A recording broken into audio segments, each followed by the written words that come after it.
বিয়ের প্রলোভনে ধর্ষণের সাজা সর্বোচ্চ ৭ বছর, উপদেষ্টা পরিষদে আইন পাশ, বাড়ল ঈদের ছুটি।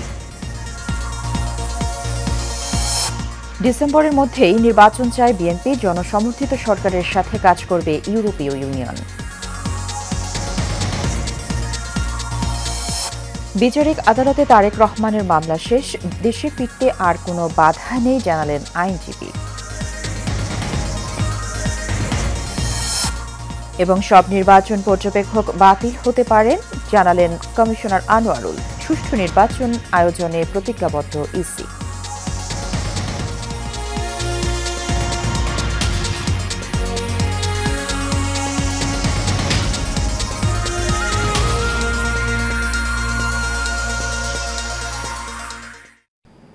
স্বাগত এশিয়ান নিউজে। দর্শক ও সংবাদ জুড়ে সাথে আছি সুবর্ণা গোলন্দাজ। শুনছিলেন বিআরবি কেবল ইন্ডাস্ট্রিজ লিমিটেড সংবাদ শিরোনাম।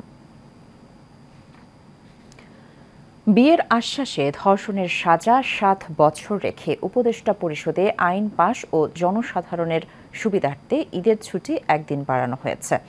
দুপুরে উপদেষ্টা পরিষদের সভায় এই সিদ্ধান্ত গৃহীত হয়। সভায় নারী ও শিশু নির্যাতন আইনের কিছু সংশোধনী পাশ হয়। সেই সঙ্গে সরকারি ক্রয় প্রক্রিয়ায় স্বচ্ছতা ও প্রতিযোগিতা বাড়াতে পাবলিক প্রকিউরমেন্ট অধ্যাদেশের সংশোধনী আনা হয়েছে। প্রাকৃত মূল্যের 10% কম হলে টেন্ডার বাতিলের যে বিধান তা বাতিল করা হয়েছে। এছাড়া পরিত্যক্ত বাড়ি বরাদ্দ প্রাপ্তির ক্ষেত্রে আইনের সংশোধনী আনা হয়েছে।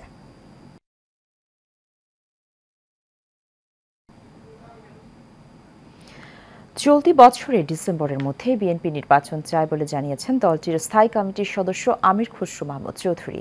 ইউরোপীয় ইউনিয়নের অ্যাম্বাসেডর মাইকেল মিলারের সাথে সৌজন্য সাক্ষাৎ শেষে সাংবাদিকদের সব কথা জানান তিনি। বলেন, জনগণের সমর্থিত সরকারের সাথে কাজ করতে চায় ইউরোপীয় ইউনিয়ন। কাউসার আহমেদের রিপোর্টে দেখুন বিস্তারিত। গুলশান চেয়ারপারসন অফিসে বিএনপি মহাসচিব মির্জা ফখরুল ইসলাম আলমগীরের সাথে বৈঠক করেন ইউরোপীয় ইউনিয়নের অ্যাম্বাসেডর মাইকেল মিলার। শেষে সাংবাদিকদের সামনে কথা বলেন বিএনপি স্থায়ী কমিটি ও চেয়ারপারসন ফরেন অ্যাফেয়ার্স অ্যাডভাইজরি কমিটির সদস্য আমির খসরু মাহমুদ চৌধুরী। জনগণের সামনে উপস্থাপন করবে, জনগণের মতামত নিয়ে সংসদে এসে আলোচনা হবে। জানান নির্বাচন ও সংস্কার বিষয়ে সহযোগিতা করবে ইউরোপীয় ইউনিয়ন। এবং বর্তমানে ইউর নির্বাচনকে ঘিরে, তারপরে সংস্কারকে ঘিরে ইউর যে ক্যাপাসিটি বিল্ডিং, ওরা সহযোগিতা করতে রাজি আছে।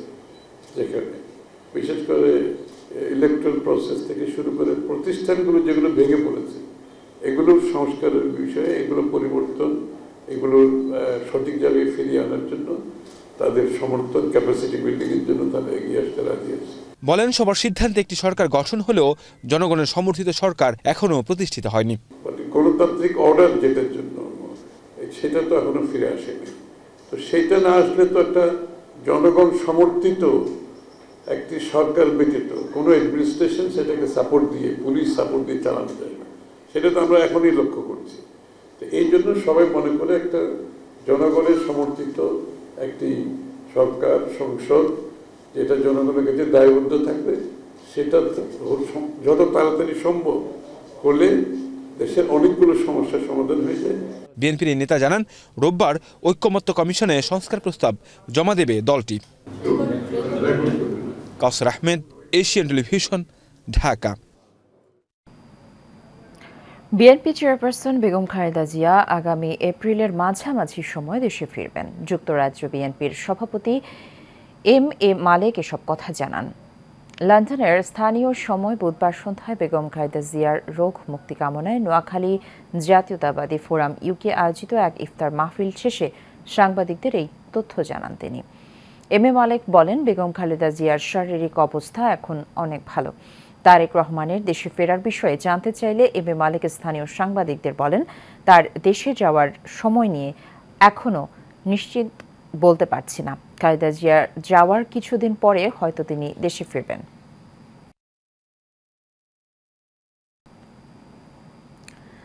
হত্যা মামলা থেকে দায়মুক্তির উদ্দেশ্যে ঘুষ লেনদেনের অভিযোগে করা মামলা থেকে বিএনপির ভারপ্রাপ্ত চেয়ারম্যান তারেক রহমান ও সাবেক স্বরাষ্ট্র প্রতিমন্ত্রী লুৎফুজ্জামান বাবর সহ ৮ জনকে বেকসুর খালাস দিয়েছেন আদালত। এর রায়ের মধ্য দিয়ে তারেক রহমানের দেশে ফিরতে আর কোনো বাধা নেই বলে জানান তার আইনজীবীরা। ওয়ালিদ সিদ্দিকের রিপোর্টে দেখুন বিস্তারিত। 1-11 সময় খুন হয় বসুন্ধরা গ্রুপের পরিচালক হুমায়ুন কবির সাব্বির হত্যা মামলায় এক আসামিকে দায় মুক্তি দেওয়ার উদ্দেশ্যে 21 কোটি টাকা ঘুষ গ্রহণের অভিযোগে বিএনপির ভারপ্রাপ্ত চেয়ারম্যান তারেক রহমান, সাবেক স্বরাষ্ট্র প্রতিমন্ত্রী লুৎফুজ্জামান বাবর সহ 8 জনের বিরুদ্ধে মামলা করে দুদক। এ মামলায় দীর্ঘ 17 বছর পর বিচারিক আদালত থেকে খালাস পেলেন তারেক রহমান, লুৎফুজ্জামান বাবর সহ 8 জন। বৃহস্পতিবার বিশেষ জজ আদালত 3 এই রায় ঘোষণা করেন। আইনজীবীরা বলেন, মামলার সাক্ষীরা কেউ আসামির বিরুদ্ধে সাক্ষ্য দেয়নি। সেই বসুন্ধরার আলোচিত মামলা, যেই মামলার আজকে তিনি রায় ঘোষণা করেছেন একটু আগে, রায়ে তিনি বলেছেন এই মামলাটি একটি হোপলেস মামলা এবং অন্যায়ভাবে এই মামলাটি ইনিশিয়েট করা হয়েছিল। বিচারিক আদালতে তারেক রহমানের নামে আর কোনো মামলা নেই, এমনটা জানান তার আইনজীবীরা। জাতীয়তাবাদী শক্তিকে দমন করার জন্য অসৎ উদ্দেশ্যে যে মামলা একের পর এক আপনারা দেখছেন খালাস হচ্ছে, যেহেতু এখন বিচার বিভাগ স্বাধীন, নিরপেক্ষ এবং কোনো রকম প্রভাব ব্যতিরেক এই মামলাগুলোর রায় হচ্ছে। তারেক রহমানের আজকের এই মামলা রায়ের মাধ্যমে আমার জানা মতে ওনার বিরুদ্ধে আর বড় কোনো মামলা নাই। এখন তিনি ইভেন দেশে ফেরত আসার জন্য অপেক্ষায় আছেন, দেশবাসী তাকে গ্রহণ করার অপেক্ষা আছেন। সেই অবস্থাটা এখন অনেকটা ফ্রি হয়ে গেল। মিথ্যা মামলা দিয়ে হয়রানি করায় তৎকালীন দুদকের কর্মকর্তাদের বিরুদ্ধে মামলা করে ক্ষতিপূরণ চাওয়া হবে বলেও জানান আইনজীবীরা। Walid Siddiqui, Asian television, Dhaka. Supreme কোর্টের হাইকোর্ট বিভাগের বিচারপতি খিজির হায়াতকে অপসারণ করা হয়েছে। সংবিধানের 96 অনুচ্ছেদের 6 দফা অনুযায়ী রাষ্ট্রপতি তাকে অপসারণ করেছেন। এই বিষয়ে প্রজ্ঞাপন জারি করেছে আইন, বিচার ও সংসদ বিষয়ক মন্ত্রণালয়ের আইন ও বিচার বিভাগ। প্রজ্ঞাপনে বলা হয়েছে, রাষ্ট্রপতি সংবিধানের অনুচ্ছেদ 96 এর দফা 6 মোতাবেক সুপ্রিম কোর্টের হাইকোর্ট বিভাগের বিচারপতি খিজির হায়াতকে বিচারক পদ হতে 18 মার্চ তারিখে অপসারণ করা হয়েছে। দলবাজ, দুর্নীতিবাজ ও ফ্যাসিস্টদের দোসর বিচারকদের পদত্যাগের দাবিতে শিক্ষার্থীদের বিক্ষোভের পরিপ্রেক্ষিতে প্রাথমিকভাবে হাইকোর্ট বিভাগের 12 বিচারপতিকে 20 অক্টোবর থেকে বিচার কাজ থেকে বিরত রাখা হয়। সেই 12 বিচারপতির মধ্যে খিজির হায়াতও ছিলেন। নির্বাচন কমিশনার মোহাম্মদ আনোয়ারুল ইসলাম সরকার বলেছেন, নির্বাচন পর্যবেক্ষক সংস্থা বাতিল হতে পারে। আজ নির্বাচন ভবনে নিজ দপ্তরের সাংবাদিকদের প্রশ্নের জবাবে এসব কথা বলেন তিনি। ইসি কমিশনার বলেন, আমরা একটা খসড়া দাঁড় করিয়েছি, কিছু কিছু পর্যবেক্ষক তো বাতিল হবেই। যদি কমিশন মনে করে সবগুলো বাতিল হতে পারে। সুন্দর, স্বচ্ছ এবং নজিরবিহীন নির্বাচনের জন্য যা যা করা প্রয়োজন নির্বাচন কমিশন তা করতে প্রতিজ্ঞাবদ্ধ বলেও জানান তিনি।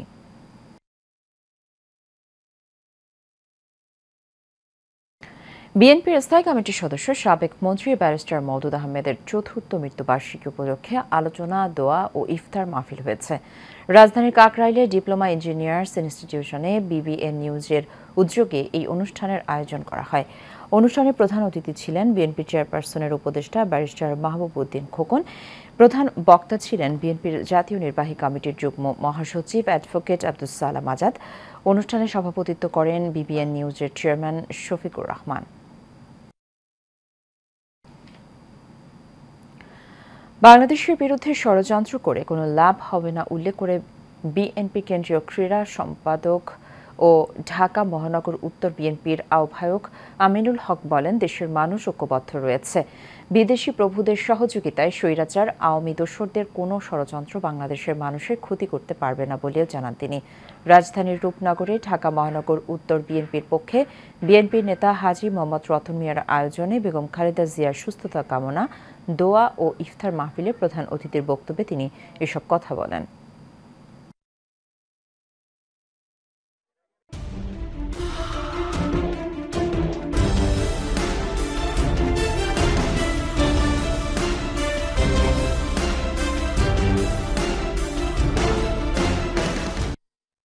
বাংলার খবর।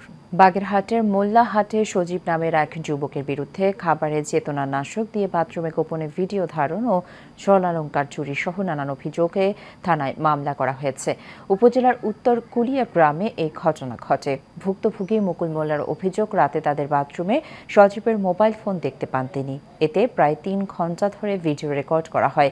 এছাড়াও সেহরি খাবার থেকে ঘুমের ওষুধ উদ্ধার করা হয়েছে। এই ঘটনায় সজীবের বিচার দাবি করেন ভুক্তভোগী। বরগুনার আমতলী উপজেলার ছাত্র দলের সদস্য সচিব ইমরান খানের বিরুদ্ধে নিষিদ্ধ ছাত্রলীগ নেত্রীর ধর্ষণ চেষ্টা মামলার প্রত্যাহারের দাবিতে মানববন্ধন হয়েছে। উপজেলা ছাত্র দলের আহ্বায়ক মোহাম্মদ সোহেব ইসলাম হেলালের সভাপতিত্বে মানববন্ধনে বক্তব্য রাখেন উপজেলা বিএনপির যুগ্ম আহ্বায়ক মোহাম্মদ তারিকুল ইসলাম টারজান, পৌর বিএনপির সদস্য সচিব জালাল আহমেদ খান সহ আরও অনেকে। গত সোমবার ওই ছাত্রলীগ নেত্রী বরগুনা নারী ও শিশু নির্যাতন দমন ট্রাইব্যুনালে এই মামলা দায়ের করেন।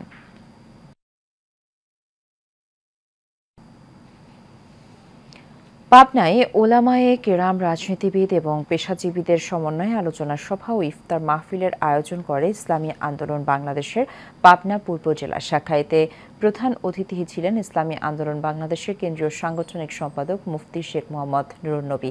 সভাপতিত্ব করেন ইসলামী আন্দোলন বাংলাদেশ পাবনা পূর্ব জেলার সভাপতি মাওলানা সোলাইমান জাহাঙ্গীর। এ সময় বক্তব্য রাখেন ইসলামী আন্দোলন বাংলাদেশ পাবনা পূর্ব জেলার সহ সভাপতি মাওলানা আফজাল হোসেন কাশিমি, সাধারণ সম্পাদক মোহাম্মদ রশিদুল ইসলাম সহ অনেকে।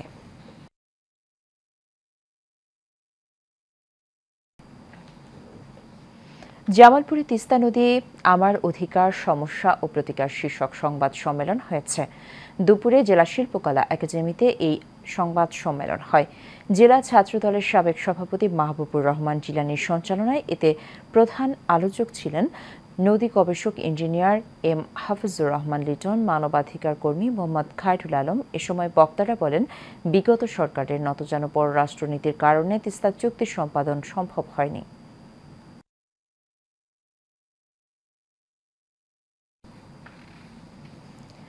বাগমারা উপজেলা বিএনপির আহ্বায়ক কমিটির সদস্য সমীর উদ্দিনের উদ্যোগে ইফতার ও দোয়া মাহফিল অনুষ্ঠিত হয়েছে।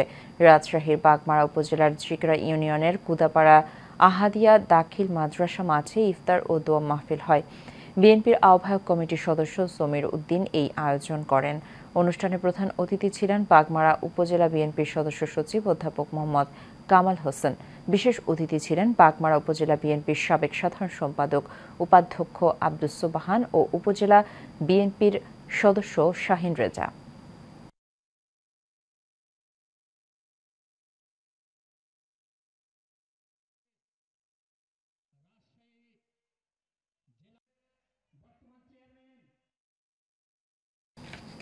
রাজধানীর আদাবর থানায় ৩০ নং ওয়ার্ড যুবদলের আয়োজনে ইফতার মাহফিল অনুষ্ঠিত হয়েছে। বিএনপির ভারপ্রাপ্ত চেয়ারম্যান তারেক রহমানের নির্দেশনায় আদাবর থানা ৩০ নং ওয়ার্ড যুবদল নেতা মোহাম্মদ সামি চৌধুরী জয়ের সার্বিক তত্ত্বাবধানে এই আয়োজন করা হয়। আজ শ্যামলীর রিং রোডস্থ হক সাহেবের গ্যারেজ এলাকার অনুষ্ঠানে প্রধান অতিথি হিসেবে উপস্থিত ছিলেন আদাবর থানা ৩০ নং ওয়ার্ড যুবদলের সাবেক সভাপতি মোহাম্মদ হেলাল আহমেদ রাজু। এ সময় ৩ শতাধিক দুস্থ ও অসহায় মানুষের মাঝে ইফতার বিতরণ করা হয়েছে।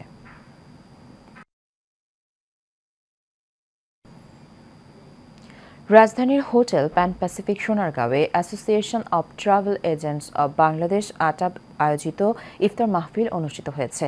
অনুষ্ঠানে উপস্থিত ছিলেন বিমান বাংলাদেশ এয়ারলাইন্সের ব্যবস্থাপনা পরিচালক মোহাম্মদ শফিকুর রহমান, ট্যুরিস্ট পুলিশের ডিসি মাইনুল হাসান সহ বাংলাদেশে নিযুক্ত বিভিন্ন দেশের রাষ্ট্রদূত ও দূতাবাসের কর্মকর্তারা। আটাবের সাধারণ সম্পাদক আসফিয়া জান্নাতের সঞ্চালনায় প্রেসিডেন্ট আব্দুস সালাম আরিফ অনুষ্ঠানে উদ্বোধনী বক্তব্য রাখেন। ইফতারে বিভিন্ন ট্রাভেল এজেন্টসের কর্ণধাররা অংশ নেন। রাজধানীর উত্তরায় ওয়ালটন ডিজিটাল ক্যাম্পেইন উদ্বোধন করা হয়েছে। সকালে এই আয়োজনে প্রধান অতিথি হিসেবে উপস্থিত ছিলেন ওয়ালটন প্লাজার সিএসই ওয়াহিদুজ্জামান তানভীর। এ সময় আরও উপস্থিত ছিলেন ওয়ালটন প্লাজার সিডিও Mohammad Shahadat Hossain, divisional credit monitor সালে আহমেদ সহ অন্যান্যরা। এবছর ক্যাম্পেইনটির আওতায় দেশের যেকোনো ওয়ালটন প্লাজা ও শোরুমের থেকে ওয়ালটন পণ্য কিনে ক্রেতারা 10 লাখ টাকা জেতার সুযোগ পাবেন। নরসিংদীতে জনপ্রিয় লাইফস্টাইল ব্র্যান্ড সেলরের আউটলেটের উদ্বোধন করা হয়েছে। নরসিংদী পোস্ট অফিসের পাশে এসকে টাওয়ারে আউটলেটের উদ্বোধন করা হয়। 2 তলা বিশিষ্ট আউটলেটটি শিশু থেকে শুরু করে কিশোর কিশোরী, পুরুষ ও নারীদের জন্য ট্র্যাডিশনাল, ক্যাজুয়াল এবং ফর্মাল পোশাকের বিশাল সমাহার রয়েছে।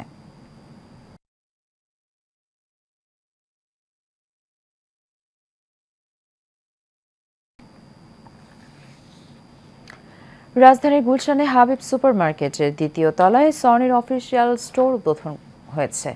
সকালে যৌথভাবে ফিতা কেটে শোরুমটির উদ্বোধন করেন স্মার্ট টেকনোলজিস বিডি লিমিটেডের চেয়ারম্যান মোহাম্মদ মাজহারুল ইসলাম এবং সনি ইন্টারন্যাশনাল লিমিটেডের বাংলাদেশ শাখার প্রধান রিকি লুকাস। এ সময় উপস্থিত ছিলেন আরএমডিসি সনির ম্যানেজার ভিনসেন্ট টি, এক্সিকিউটিভ ভ্যালেরি জিংগুয়ান ও সনি স্মার্ট পরিচালক তানভীর হোসাইন।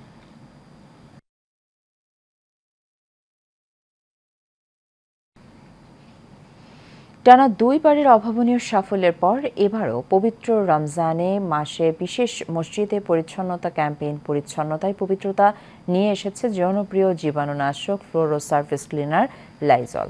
এবারও ক্যাম্পেইনটির মাধ্যমে দেশের 100টি মসজিদ পরিষ্কার করার উদ্যোগ নেওয়া হয়েছে, যা মুসল্লিদের জন্য মসজিদে ইবাদতের অনুকূল পরিবেশ সৃষ্টির পাশাপাশি জনকল্যাণে ব্র্যান্ডটির প্রতিশ্রুতি তুলে ধরেছে। ব্র্যাকেট ব্যাংকিজার পিএলসির external affairs manager Mohammad Rakib Uddin বলেন, গত 2 বছর এই উদ্যোগটি অভূতপূর্ব সাড়া পেয়েছে, তাই এবারও এই আয়োজন করা হয়েছে।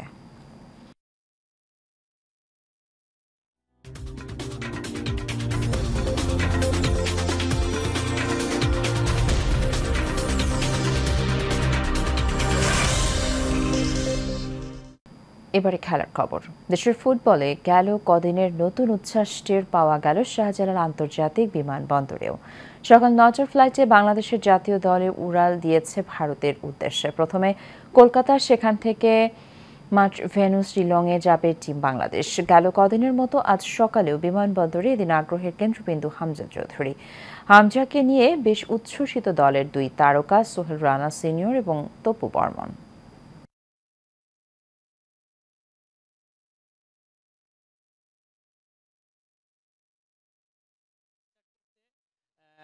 একটা ভালো জয় দিয়ে যেন শুরু করতে পারি, হামজাকে যেন এই জয়টা আমরা দেশি প্লেয়াররা দিতে পারি। আমাদের প্রিপারেশন বলেন এবং আমাদের মেন্টাল টাফনেস বলেন এবং আমাদের চিন্তাধারা বলেন, টোটালি ডিফারেন্ট।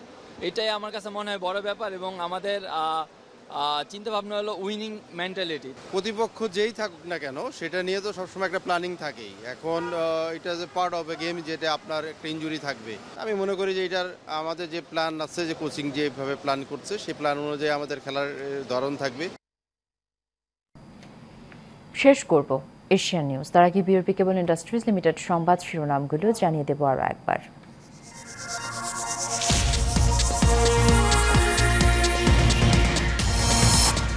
বিয়ের প্রলোভনে ধর্ষণের সাজা সর্বোচ্চ 7 বছর। উপদেষ্টা পরিষদে আইন পাস। বাড়ল ঈদের ছুটি। ডিসেম্বরের মধ্যেই নির্বাচন চায় বিএনপি। জনসমর্থিত সরকারের সাথে কাজ করবে ইউরোপীয় ইউনিয়ন। বিচারিক আদালতে তারেক রহমানের মামলা শেষ। দেশে ফিরতে আর কোনো বাধা নেই, জানালেন আইনজীবী। এবং সব নির্বাচন পর্যবেক্ষক বাতিল হতে পারে, জানালেন কমিশনার আনোয়ারুল। সুষ্ঠু নির্বাচন আয়োজনে প্রতিজ্ঞাবদ্ধ ইসি।